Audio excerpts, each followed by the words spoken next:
Hey guys, today I have with me the Redmi Note 10 Pro Max. The smartphone offers a 6.67-inch Super AMOLED display having a pixel density of 395 ppi and a refresh rate of 120Hz. Redmi Note 10 Pro Max has a bezel-less punch-hole display with Corning Gorilla Glass V5 protection. On the right spine, you'll find the volume rocker and the power button. The power button also works as fingerprint sensor. On the other side, the phone has a SIM tray. On top, there is a secondary microphone, IR blaster, and a 3.5mm jack.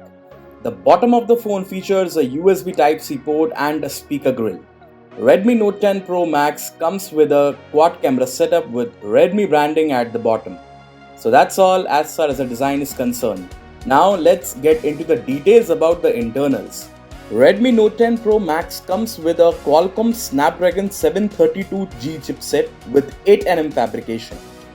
For multitasking, you will get 6GB of RAM and the internal capacity of the smartphone is 64GB, which can be further expanded up to 512GB. Redmi Note 10 Pro Max offers a 5020 mAh battery powered by a 33-watt fast charging facility.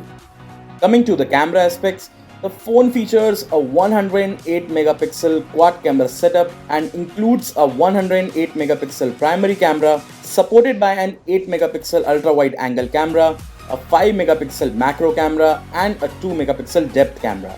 Also, the phone offers a 16-megapixel front camera. The software version of the Redmi Note 10 Pro Max is Android 11 with MIUI. So guys, that's it for Redmi Note 10 Pro Max. Thank you so much for watching this video.